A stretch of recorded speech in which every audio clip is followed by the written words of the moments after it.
What's up, guys? All right, today I'm just going to show you where all the elements are to do an oil change on the John Deere 410E backhoe. This is the backhoe right here. You can see I've already gotten the side panel removed. So we're over here on the passenger side, and we're going to do an oil change.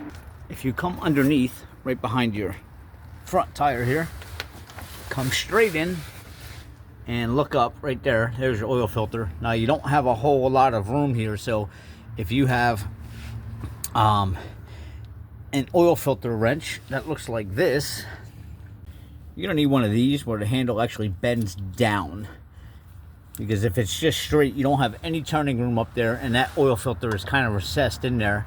So you need one of these that actually bends down to put that in there, and kind of you'll be able to grip it because this handle will hang down.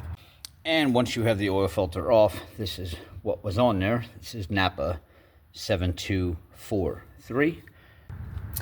And then right below it is your pan, and that's your bolt right there to drain your oil. Now be careful when you take this out. It is going to come out pretty fast.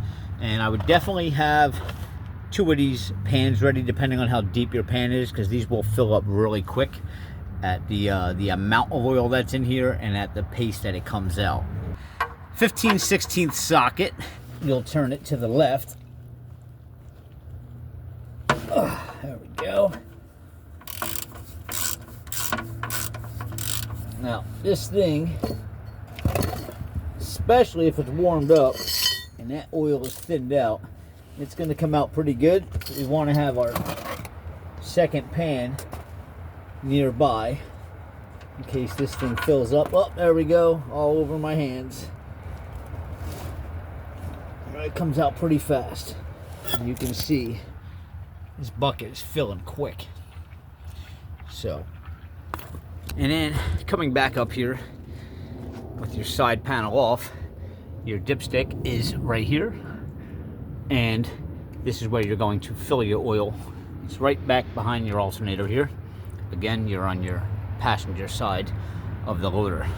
And oil that I use in this, I mean, you could get away with a 10W30, especially in the winter months, but 15W40 I found is pretty good for an all-season oil, and it's pretty much what these recommend. So hopefully this tip helps in case you're looking for the oil filter and whatnot. And if it does, hit subscribe below, guys. Give me a thumbs up. I'll see you next time.